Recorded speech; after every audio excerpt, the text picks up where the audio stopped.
O Evangelho de João, a pérola mais preciosa do Novo Testamento, revela a promessa mais grandiosa de Deus: a vida eterna em Cristo Jesus, o Verbo que se fez carne e habitou entre nós.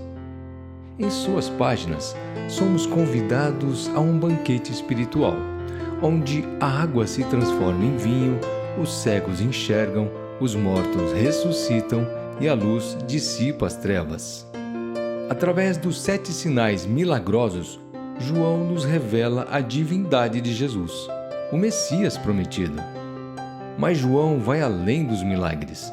Ele nos leva ao coração do Evangelho, revelando o amor incondicional de Deus, que entregou o seu único Filho para que todo aquele que nele crê não pereça, mas tenha a vida eterna. Somos chamados a amá-lo e a guardar seus mandamentos, a fim de experimentarmos a verdadeira alegria e a paz que o mundo não pode dar. Em Cristo, a vida eterna. Uma jornada profunda pelo Evangelho de João.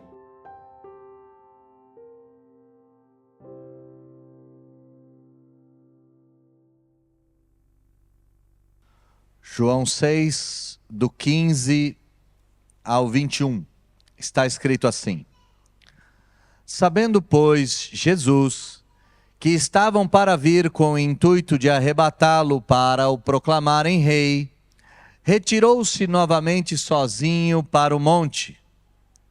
Ao descambar o dia, os seus discípulos desceram para o mar e, tomando um barco, passaram para o outro lado, rumo a Cafarnaum.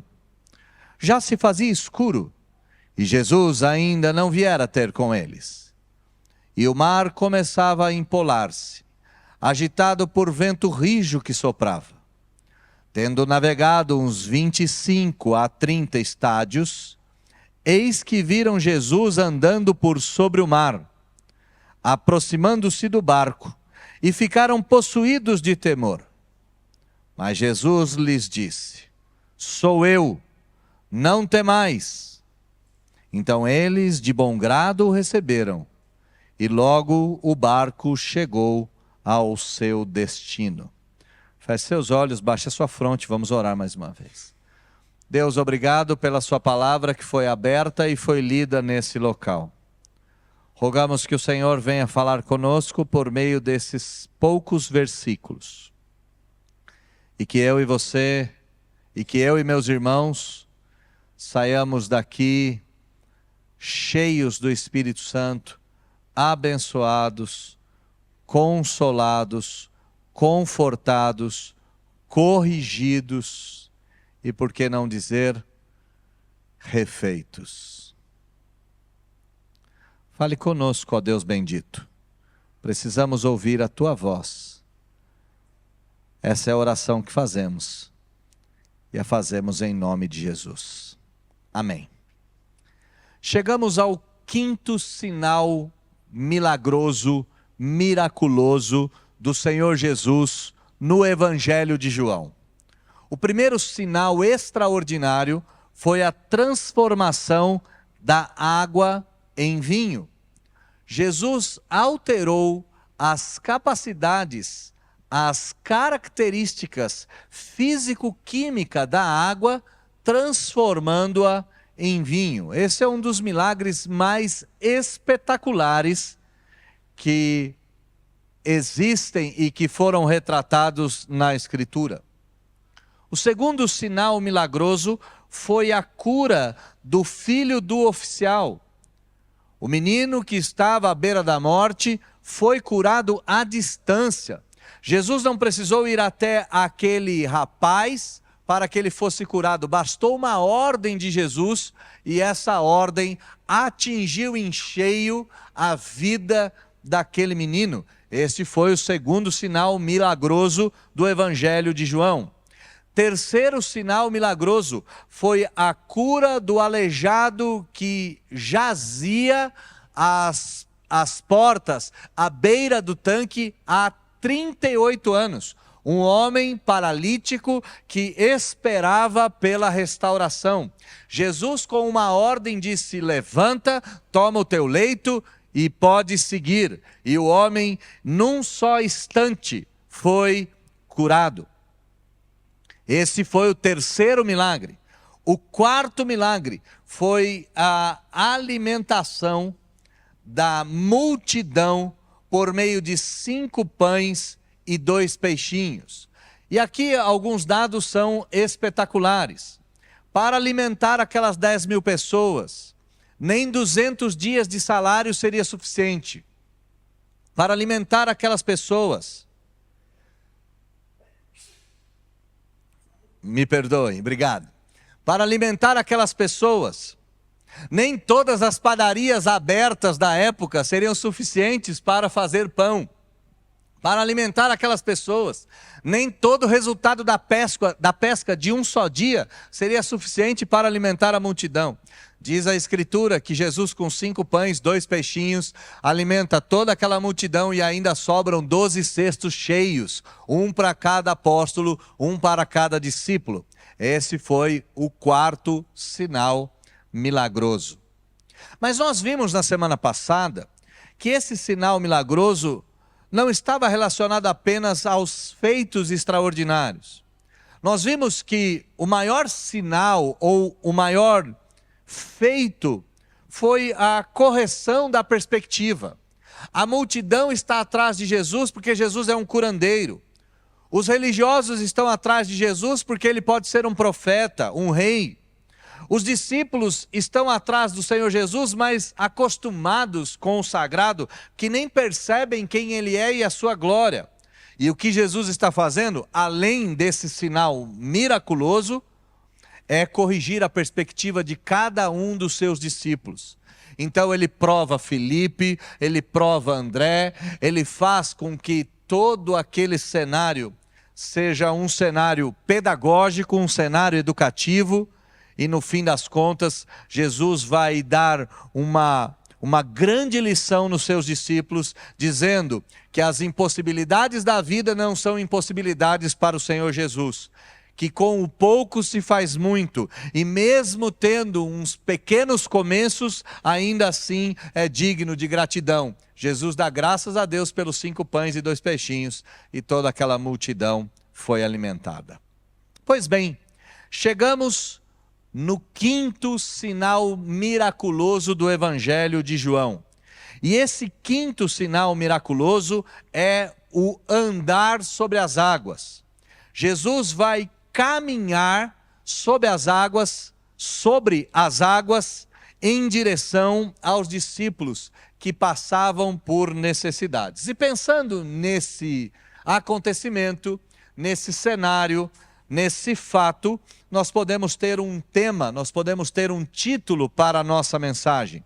E o título é Triunfo em meio ao caos.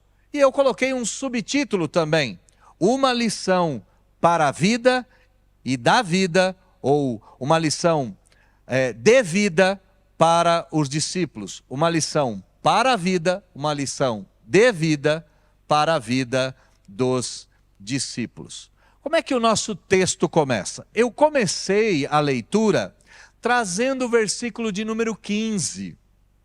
A leitura mais comum seria do versículo de número 16 ao 21.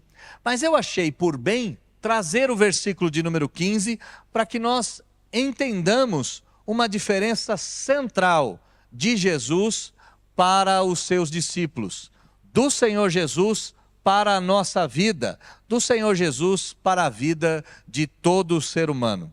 Começa o nosso texto com o relato do retiro que Jesus faz após o milagre da alimentação daquela grande multidão. Versículo de número 15 nos diz o texto: sabendo, pois, Jesus que estavam para vir com o intuito de arrebatá-lo para o proclamarem rei, retirou-se novamente sozinho para o monte. Bom, os discípulos, os judeus, a multidão, já haviam visto que Jesus era poderoso para vencer a doença, Já haviam visto que Jesus era poderoso para vencer a morte. Agora eles acabaram de ver que Jesus era poderoso para vencer a fome.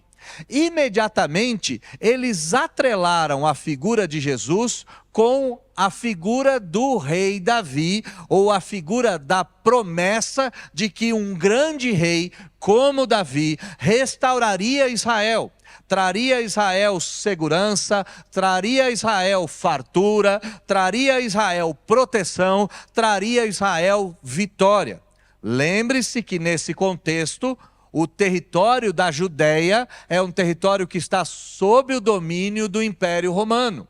Então, quando Jesus faz esses milagres extraordinários, a mentalidade comum foi diretamente para a possibilidade de fazê-lo rei. E a multidão se levanta a fim de fazer do Senhor Jesus rei. Mas o Senhor Jesus sabia exatamente quem era a multidão, os anseios da multidão e que tipo de rei essa multidão queria fazer do Senhor Jesus. Ora, o versículo de número 15 começa com sabendo. Jesus sabia exatamente quem eles eram. Jesus sabia exatamente qual era a intenção dessas pessoas. Jesus sabia exatamente que o que eles queriam era uma religião governamental ou um governo religioso. Queriam fazer de Jesus uma autoridade civil, uma autoridade que, apesar de religiosa, traria segurança, paz, prosperidade e outras coisas mais. Mas o próprio Senhor Jesus não se deixava levar por eles. Jesus sabia que o reino dele não era desse mundo. Jesus sabia que ele já era rei e não precisaria ser proclamado pelas mãos humanas. Assim sendo, Jesus não se deixa levar, Jesus não se deixa iludir, Jesus não se deixa envaidecer e se retira. O retiro de Jesus não é simplesmente uma fuga dessa intenção da multidão. O retiro de Jesus é intencional. Mateus retrata esse mesmo texto, Mateus e Marcos. Eu vou citar algumas vezes Mateus e Marcos. E Mateus diz o seguinte: e despedidas as multidões, subiu Jesus ao monte a fim de orar sozinho. A saída do Senhor Jesus, aqui no versículo de número 15, não é para se afastar da possibilidade de ser proclamado rei e causar um distúrbio civil, um distúrbio político, um distúrbio de ordem econômica. Não! A retirada do Senhor Jesus era habitual. O Senhor Jesus se retirava habitualmente a fim de orar. E nesse dia, os motivos de oração eram muitos. O primeiro motivo de oração era pelo milagre feito. Ora, Jesus sai e provavelmente a oração que ele faz é uma oração mais ou menos como essa: Pai, obrigado, porque com 5 pães e 2 peixinhos todo mundo se alimentou. Jesus sempre foi grato a Deus e a oração certamente passava pela gratidão. Uma segunda oração que certamente Jesus fez foi: Pai, perdoa-os, eles não sabem o que fazem. Eles querem me proclamar rei. Eles são loucos, eles não entenderam que meu reino não é desse mundo. Eles não entenderam que o meu reino tem outros aspectos. E eu posso também sugerir uma terceira oração: Pai, não me deixe me envaidecer. Não me deixe iludir, não me deixe ser levado pela multidão, não me deixe pensar que eu sou importante demais, não me deixe ser autossuficiente. Todo o ministério de Jesus foi um ministério de dependência. Então aqui, o versículo de número 15 mostra que o retiro de Jesus nada mais foi do que um retiro de dependência a Deus. Ele sai de cena porque ele quer agradecer a Deus, ele quer interceder diante de Deus, ele quer reafirmar a dependência que ele tem de Deus. Todo o ministério do Senhor Jesus foi o ministério marcado pela dependência. E o ministério dos discípulos? O ministério dos discípulos, o contrário da dependência, foi um ministério marcado pela competência ou pela confiança. Olha comigo o versículo de número 16 e o versículo de número 17. Ao descambar o dia, os seus discípulos desceram para o mar e, tomando um barco, passaram para o outro lado, rumo a Cafarnaum. Bom, uma das coisas bem interessantes aqui é a antítese em Jesus se retirar para orar sozinho. Os discípulos tinham que estar com ele, é óbvio isso. Os discípulos acabaram de ver um milagre extraordinário. De 5 pães e 2 peixes, 10.000 pessoas, 5.000 homens, sem contar mulheres e crianças, então 10.000 pessoas foram alimentadas. E os discípulos, que começa a história por meio de André, dizendo, olha, a gente tem aqui 5 pães e 2 peixinhos, dá para a gente comer aqui? Termina a história sobrando um cesto no pé de cada discípulo. Os discípulos acabaram de ver um milagre de multiplicação extraordinário e um milagre de bênção para a própria vida deles. Cada um saiu com um cesto de comida para um mês. Como é que pode, em meio a esse cenário, Jesus sair à francesa e os discípulos não procurarem o Senhor Jesus? Como pode os discípulos não estarem procurando o Senhor Jesus em todos os cantos? Bom, os discípulos são assim, né? Enquanto Jesus depende de Deus e vai orar, os discípulos são competentes para dar conta da própria vida. E qual é o sinal da competência? Ora, eles desceram para o mar. E descer para o mar aqui deve nos fazer uma menção à profissão dos discípulos. Os discípulos eram pescadores. A grande maioria dos discípulos eram hábeis pescadores.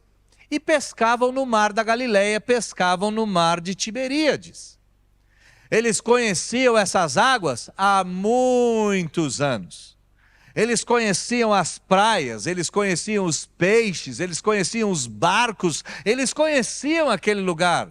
Bom, se Jesus foi embora, a gente não sabe onde que ele está, vamos fazer o seguinte, vamos dar conta do recado, vamos juntar o barco aqui, corre turma, vamos pegar o barco, vamos atravessar para Cafarnaum. Ele aparece em Cafarnaum, já ele aparece por lá.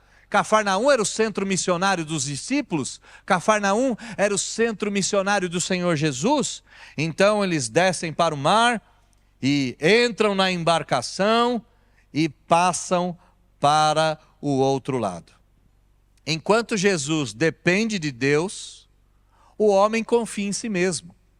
Enquanto Jesus, mesmo sendo Deus, mesmo fazendo um baita do milagre, sai para orar, os homens que não são capazes de fazer nada, batem no peito e dizem, peguem o barco, içem a âncora, abram as velas, vamos em direção a Cafarnaum. Vamos, homens, esse barco é conhecido, esse lago é conhecido e nós daremos conta do recado. A antítese é a dependência versus a competência. O texto nos diz que ao descambar do dia, provavelmente perto das 18 horas, o tempo para os judeus começa a contar a partir das 18 horas. Provavelmente no entardecer, depois daquele banquete, daquele almoço, os discípulos se encaminharam em direção ao mar, e Marcos vai dizer, ao cair da tarde, estava o barco no meio do mar, e Jesus vai aparecer no meio da terra. Então, perto das 18 horas, eles já tinham partido. Perto das 18 horas, eles já estavam navegando. E no meio daquele momento, entre o entardecer e o escurecer, quando começa a ficar escuro, Jesus aparece na praia. Olha a continuidade do versículo de número 17. Já se fazia escuro e Jesus ainda não viera ter com eles. Aqui a gente pode interpretar o texto de duas formas, e eu vou optar por uma delas. Eles partiram em direção a Cafarnaum, já estava escuro e Jesus ainda não tinha aparecido na praia. Eles já estavam dando conta do recado.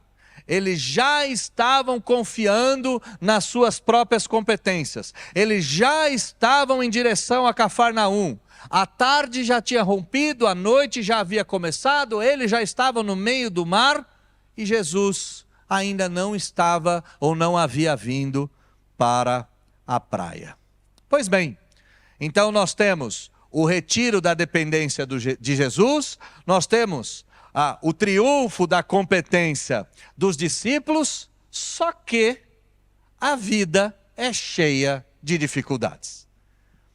E esta vida que eles levavam de pescador, era uma vida cheia de dificuldades mesmo. Versículo de número 18 diz: e o mar começava a empolar-se, agitado por vento rijo que soprava. Bom, o lago da Galileia, o lago de Tiberíades, o lago que eles estão navegando, era um lago 200 metros abaixo do nível do mar, cercado por montanhas de todos os lados. Aquele lugar fazia um funil de clima, de temperatura. As montanhas geladas, elas tinham baixíssimas temperaturas. O lago, por ser mais baixo, era aquecido pelo sol. Na evaporação da água, em contato com o ar frio, tempestades terríveis. O lago da Galileia é famoso até hoje por pregar peças na vida de pescadores. Há alguns anos atrás, um grupo de pescadores desapareceu em meio a uma tempestade desse tipo. Ora, a gente não conhece tempestades assim, mas nós experimentamos isso na nossa realidade. De repente está um calor danado, só que lá em cima tem uma massa de ar frio e quando a gente menos espera, o céu todo vai se enegrecer e uma tempestade vem nos assolar. Naquela realidade, essas dificuldades eram naturais. Jesus se retira para buscar a Deus. Os discípulos avançam na sua competência e a vida é cheia de problemas. Não só a vida dos discípulos, a minha e a sua também é notadamente repleta de dificuldades. Temos problemas no nosso casamento, temos problemas com a nossa saúde, temos problemas de ordem financeira, temos problemas na vida social, temos problemas na vida comunitária, temos problemas dos mais variados. E esses problemas, essas dificuldades são naturais. Jesus deixou claro que no mundo teríamos aflições. Lá no pecado, no jardim do Éden, diz que a terra gemeria por causa do pecado. As dificuldades da vida foram ocasionadas na desobediência dos nossos pais, e a partir daí o mundo é difícil mesmo. Uma simples navegação pode se transformar num caos. Uma ida ao médico pode se transformar num câncer. Um investimento equivocado pode se transformar numa falência. Uma palavra dita fora de ordem pode se transformar num divórcio. E é assim, um negócio mal feito pode se transformar numa desgraça. A vida é assim. A vida é cheia de dificuldades. O problema não é que a vida é cheia de dificuldades. Às vezes, algumas dessas dificuldades são impossíveis. Olha comigo o versículo de número 19. E aqui nós temos que enxergar exatamente a impossibilidade de socorro, de auxílio. Versículo de número 19. Tendo navegado uns 25 a 30 estádios. O que significa isso? Eles já tinham navegado no mínimo 5 quilômetros. Eles estavam a 5 quilômetros da praia. Eles estavam a muitos estádios de distância. E Mateus vai dizer algo que João não nos conta, mas é importante nós percebermos. O aparecimento de Jesus caminhando sobre as águas se dará na 4ª vigília da noite. Que hora é a 4ª vigília da noite? Das 3 às 6 da manhã. Que hora que eles saíram da praia? Às 18. Nós estamos no mínimo há 8 horas navegando no meio do mar, a 5 quilômetros da praia. Marinheiros experientes já haviam pensado, vamos voltar. A tempestade é terrível, as dificuldades naturais estão num nível maior. Vamos ancorar, vamos voltar, vamos retroceder, vamos avançar. Todo tipo de solução já havia sido pensada. 8 horas de luta com o mar não é brincadeira. Aqui nós não temos mais um cenário de dificuldade. Aqui nós temos um cenário de impossibilidade. Eles iam morrer. Esse é o fato. A dificuldade se transformou em tão grande, que agora é impossível escapar dela. Lembra do início da cena? Jesus é o retiro da dependência, está lá orando a Deus. Deus ajuda os discípulos, Deus me ajuda, Deus não permita com que eu me envaideça, Deus cuida de tudo, Deus me abençoa. Jesus está lá orando. Os discípulos batem no peito e dizem, não, aqui é com a gente conhece o mar, conhece o barco, conhece o lago, a gente conhece tudo, vamos gente, para Cafarnaum. Mas a vida é cheia de dificuldades, e algumas dessas dificuldades se transformam em impossibilidades. E não é assim. Do nada, um problema acontece, e esse problema é tão grande, que se torna impossível de resolução. E é este o cenário que nós estamos. 5 quilômetros da praia, 8 horas de remada, 8 horas de vento, 8 horas de luta, 8 horas de trabalho e até agora nada. Sabe, meus irmãos, o texto está nos mostrando, além do milagre, além da cena aterrorizante, o texto está nos mostrando que muitas vezes, aliás, a maioria das vezes, a competência não é capaz de resolver as impossibilidades da vida. É assim. O hábito não gera o monge nesse sentido. Não é possível alguém com algumas características resolver os problemas internos. E aqui hábito é sentido de vestimenta, mas eu também posso colocar que as habilidades praticadas habitualmente, na sua grande maioria, não resolvem as impossibilidades da vida. Alguém com conhecimento de enfermagem, diante de um AVC, de um ente querido, diante de uma parada cardíaca, se torna impotente. Alguém com competência financeira, diante de uma crise do país, se torna completamente incompetente. Pescadores habituados com o mar, diante de uma tempestade descomunal, diante da morte que se apresenta, nada são capazes de fazer. E talvez isso seja um reflexo da sua vida. Talvez de fato você tenha vivido uma vida de confiança. Bate no peito e diz, aqui é comigo. Quem tem conhecimento financeiro deve ter pensado alguma coisa nesse sentido, né? O dólar chega a 6,10 e ele diz, não se preocupe, eu conheço desses Paranauê todo. Aqui eu resolvo essa história. Meus irmãos, cuidado com o triunfo da competência. As dificuldades da vida às vezes começam bobas e se transformam num inferno. E diante disso, pois bem, diante desse tudo, diante desse cenário caótico, diante desse cenário em que as habilidades não são capazes de resolver o problema, diante dessas dificuldades, é que Deus se mostra de maneira grandiosa. Olha a quantidade, o restinho do versículo de número 19. Tendo navegado uns 25 e 30 estádios, eis que viram Jesus andando sobre o mar. Marcos vai dizer, nesse mesmo texto, que Jesus aparece na praia nesse momento. Aqui, meus caros, o milagre não é meramente, se é possível chamar de mero milagre, o andar sobre as águas. O milagre não é meramente andar sobre as águas. O milagre é que alguns minutos atrás Jesus ainda está na praia, 5 quilômetros de distância.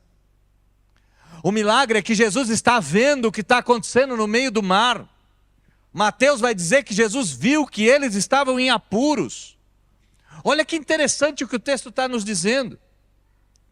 Eles viram Jesus andando sobre o mar, viram Jesus se aproximando, mas antes desse milagre, 2 outros precisam ser explicados. O primeiro, Jesus estava vendo as dificuldades dos discípulos mesmo à distância. Ah, meus irmãos queridos, a gente às vezes ignora o fato de que Deus não tirou os olhos da gente. A gente às vezes ignora o fato de que diante das dificuldades Deus não foi embora. Deus não se ocultou. Deus não se escondeu. Jesus está na praia vendo a dificuldade dos discípulos. Mas talvez a gente pense, bom, ele está a 5 quilômetros de distância.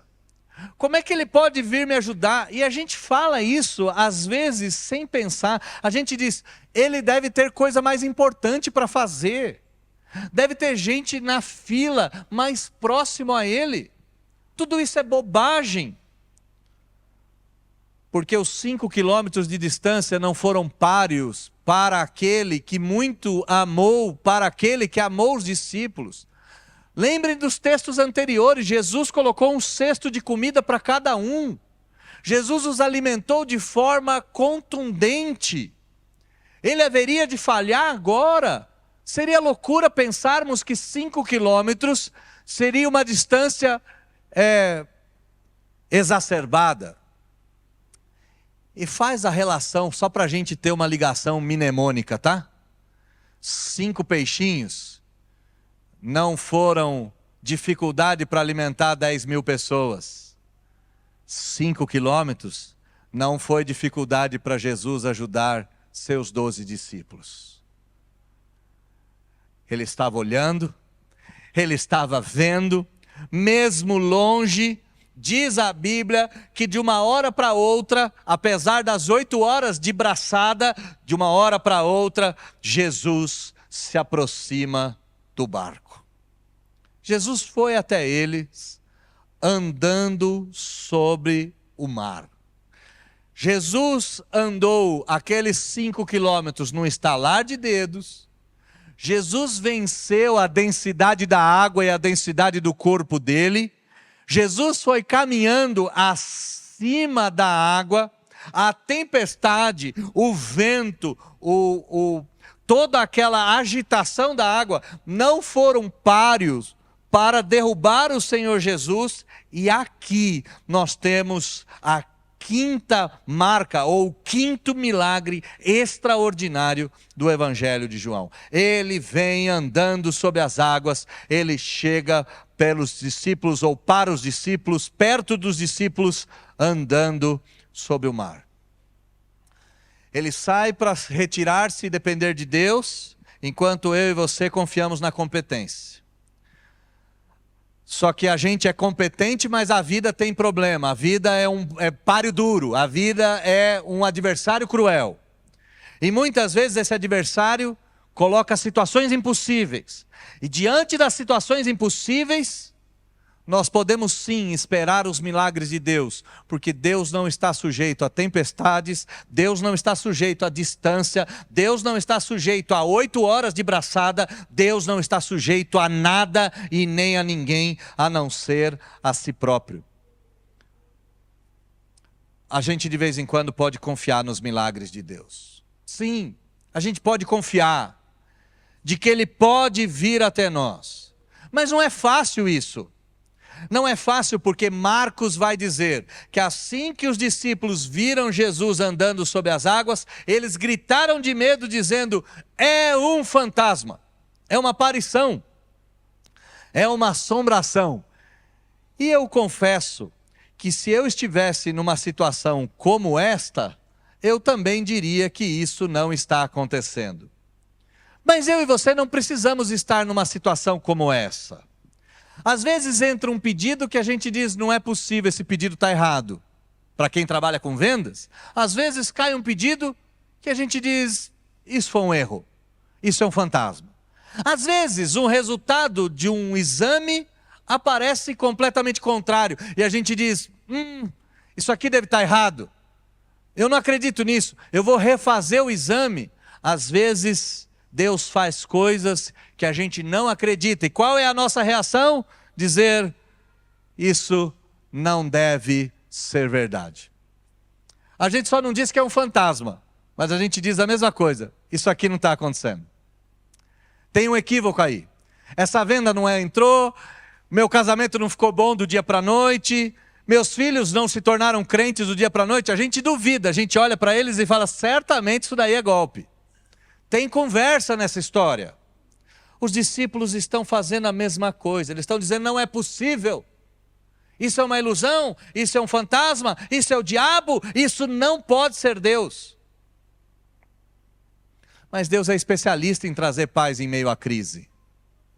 Deus é especialista em fazer milagres extraordinários. E aqui eu quero compartilhar um trechinho bíblico que você não precisa buscar na sua Bíblia, ler agora. Eu vou ler para você. Em Jó, no capítulo 9 do livro de Jó, versículo 4 até o 10º, tem um pequeno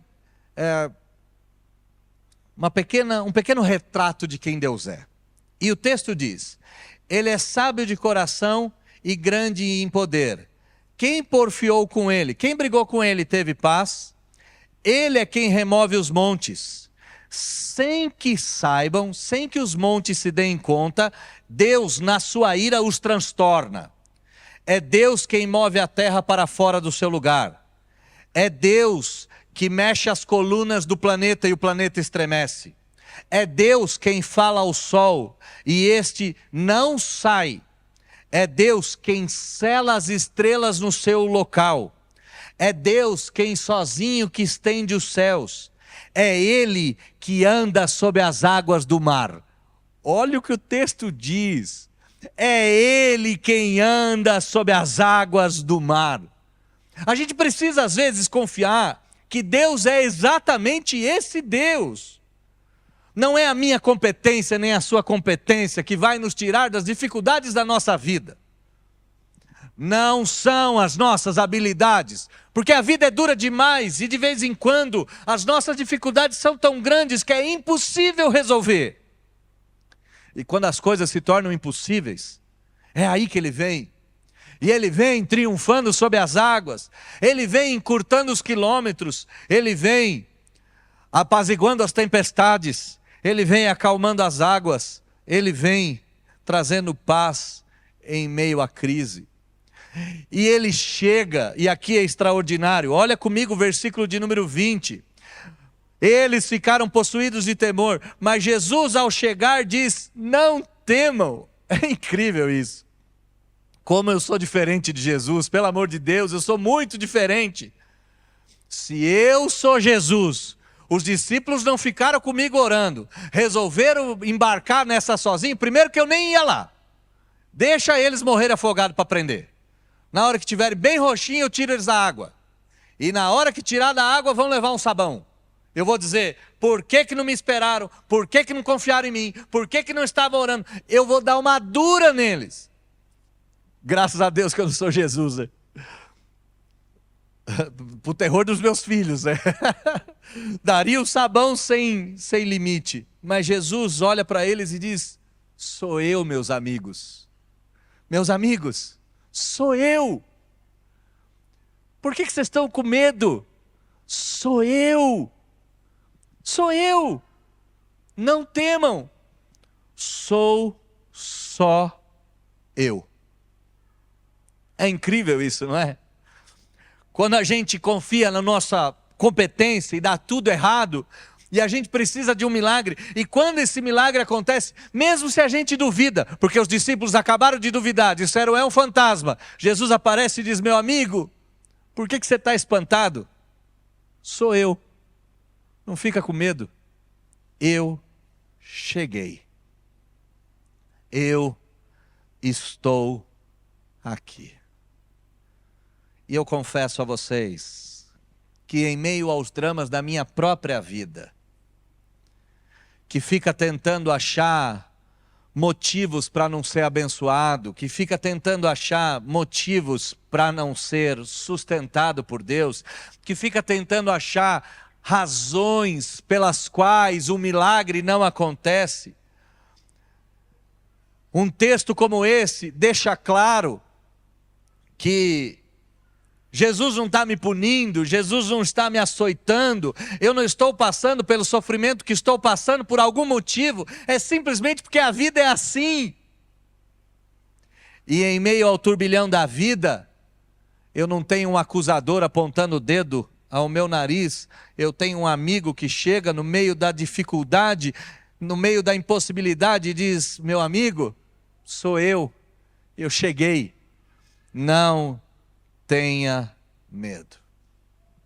Jesus, por ser Deus, vem com a paz de Deus.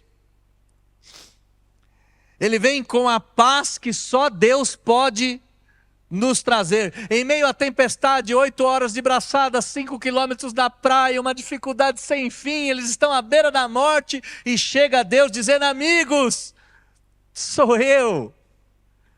Estenda o braço aí, eu quero entrar no barco. Deus é assim. Deus não está desesperado, Deus não está atrapalhado, Deus não está atabalhoado, Deus não está perdido. Eu e você estamos, Ele não. Eu e você às vezes andamos como barata tonta, Ele não. Ele vem andando sobre as águas e Ele diz, eu sou. E aqui é lindo, porque é um eco de Êxodo 3:14, quando Moisés pergunta para Deus, em nome de quem eu devo ir? E ele fala, manda dizer que eu sou, me enviou a vós. Como é que Jesus diz? Eu sou. Sou eu, sou Deus, calma, porque eu venho com paz. Mas uma coisa é a diferença da paz de Deus e da paz com Deus. E aqui o versículo de número 21 mostra como é que a gente deve receber essa paz com Deus. Então, e eu já disse isso, né, que a Bíblia tinha que ter trilha sonora, aqui é um rufar de tambores, né? Precisa trazer o Eliel aqui para eu falar então e ele fazer vrum. Então, o desespero foi embora. Então, o sofrimento passou. O Deus de paz veio com a paz de Deus e trouxe aos discípulos a paz com Deus. Mas como essa paz com Deus foi obtida? Então, eles de bom grado o receberam. Talvez aqui está a chave de tudo. Em meio às dificuldades da sua vida, não se escore na sua competência. Não faça isso. A sua competência não vai solucionar o seu problema. Confie em Deus. E mesmo que você se espante dizendo, não é possível que Ele vai fazer isso, confia. Luta com as armas que você tem e confia. E quando vier a resposta, receba essa resposta de bom grado. Porque o Deus de paz vem com a paz de Deus. Mas em meio às dificuldades da vida, eu e você precisamos da paz com Deus. Quem nunca, em meio às dificuldades, não blasfemou o nome do Santo Deus? Quem nunca, em meio às tempestades da vida, não xingou? Quem nunca, em meio às dificuldades da vida, não soltou meia dúzia de palavrão? É normal isso acontecer. E eu fico até pensando que os discípulos tenham dito uma meia dúzia de palavrão judaico. 8 horas remando, a solução não resolve. Quantas vezes eles devem ter xingado, amaldiçoado a própria vida. O velho Jó fez isso. Maldito o dia que eu nasci. Mas quando Deus aparece, está na hora de apaziguar os ânimos.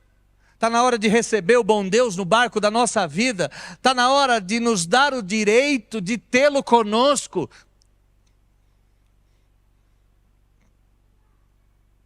Está na hora de permitir com que Ele entre na nossa vida e resolva o problema de uma só vez. Está na hora.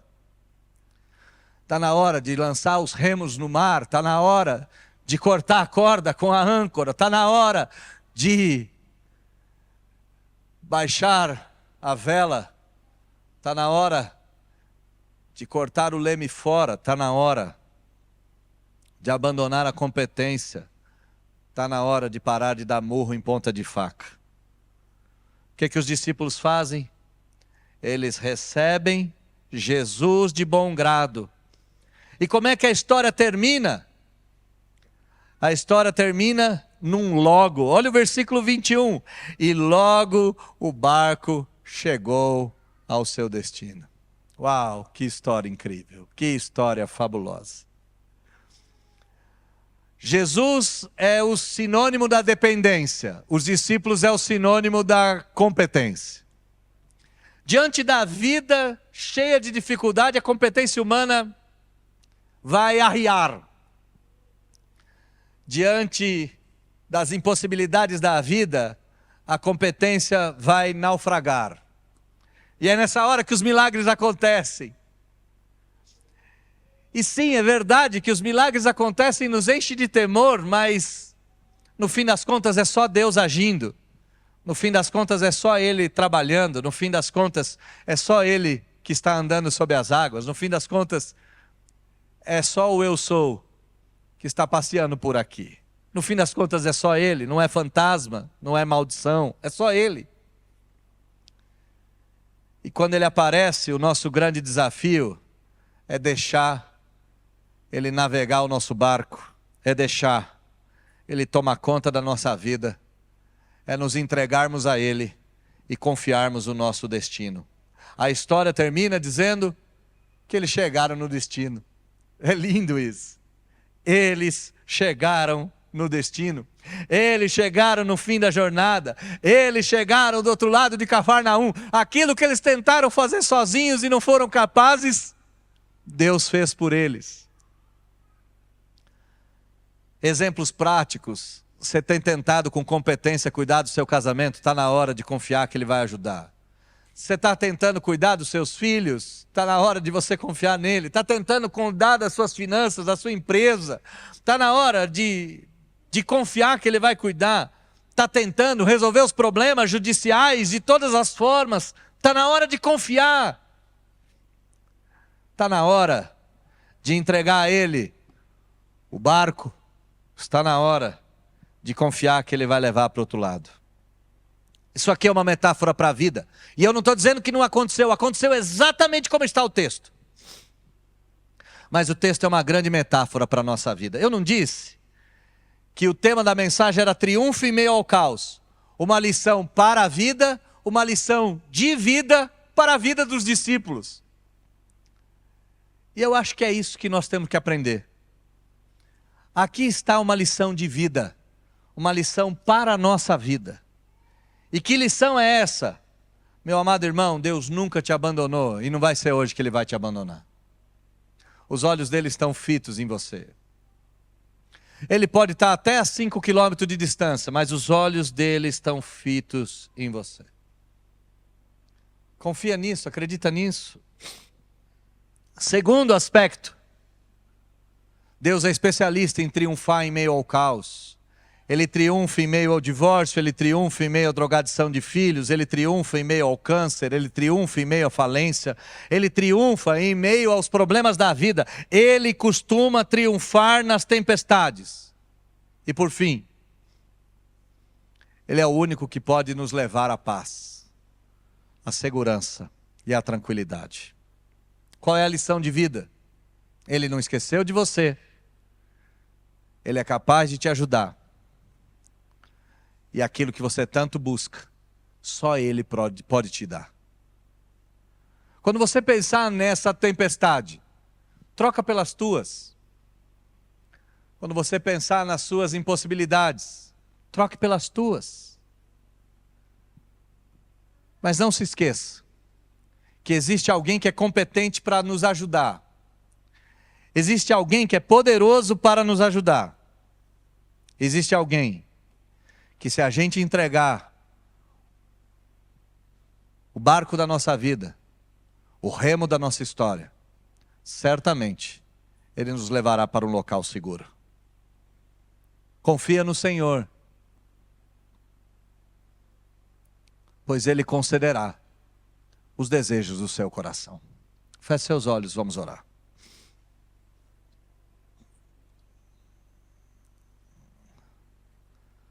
Deus, nós acabamos de aprender uma lição de vida e para a vida. E ela começa com o triunfo da dependência. Sim, porque Jesus fez a multiplicação dos pães e dos peixes e logo no mesmo dia e no dia seguinte, Ele resolve caminhar sobre as águas. Só isso. Alimenta 10.000 pessoas com 5 pães e 2 peixinhos e nega a estrutura lógica do nosso planeta, rejeitando que a densidade do corpo é maior do que da água. Que incrível isso. E como é que Ele fez tudo isso? Fez tudo isso orando, fez tudo isso jejuando, fez tudo isso dependente. E os discípulos, hábeis pescadores, não foram capazes de chegar do outro lado. Falharam com o barco, falharam com a vela, falharam com o remo, falharam com a âncora, falharam com o leme, falharam com tudo aquilo que conheciam, falharam cabalmente. Que a gente aprenda que a solução da nossa vida está na oração, no jejum, na dependência e não na competência. Porque a competência diante das dificuldades da vida trava, a competência diante das impossibilidades da vida, ela sucumbe. Mas a dependência triunfa.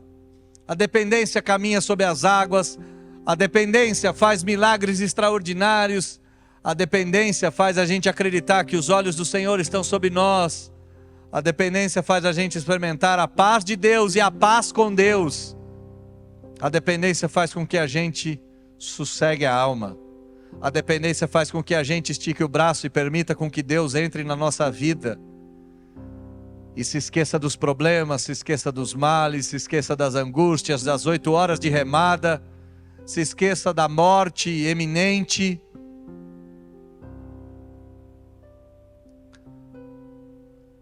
Deus, ensina essa lição de vida para nós, para mim. É tão fácil confiar na competência, é tão fácil confiar no braço, é tão fácil confiar na inteligência, é tão fácil confiar no argumento, é tão fácil confiar no documento, é tão fácil confiar na conta, no exame, no teto, no carro, na empresa. Até que Deus nos prega uma peça, né? Faz uma tempestade comum virar a tempestade perfeita. E irmãos aqui vivem a tempestade perfeita. Tem pelo menos meia dúzia que eu sei que vive a tempestade perfeita. Morre ente querido, família se destrói, uma confusão sem fim, sem salário, sem emprego, sem renda, na justiça, acusado do que não fez. Tem um monte que vive assim. Eu suplico, Senhor, que eu faça coro junto a esses irmãos, e que tanto eu como meus irmãos aprendamos a depender do Senhor. E quando o Senhor aparecer, mesmo que a gente fique assustado, a gente possa ouvir o amigo, sou eu, não temas, eu cheguei. Ajude-nos a colocar Jesus no barco da nossa vida e confiar que a gente vai chegar do outro lado. Ajuda-nos, Senhor. Ajuda-nos com a nossa tolice, com a nossa estupidez, com a nossa soberba, com a nossa arrogância. Ajuda-nos a sermos humildes como o Senhor Jesus, a sairmos de fininho para orar um pouquinho, para chorar um pouquinho, para jejuar um pouquinho, para depender um pouquinho, para agradecer um pouquinho, para esperar um pouquinho. Tira a pressa de chegar do outro lado, tira a pressa de confiar na competência. O Senhor é poderoso para isso. E como o Senhor é poderoso para isso?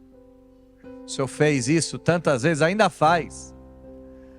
Se a gente abrir aqui para testemunho, vai ter um monte de gente que vai contar: eu estava na tempestade perfeita, até que alguém apareceu andando sobre as águas.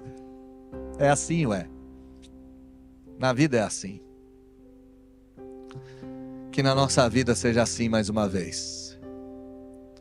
E que o Senhor possa cuidar de nós. Mesmo quando a gente insiste em achar que nós somos competentes o suficiente para cuidar da nossa própria história. Essa é a oração que nós fazemos e a fazemos em nome de Jesus. Amém.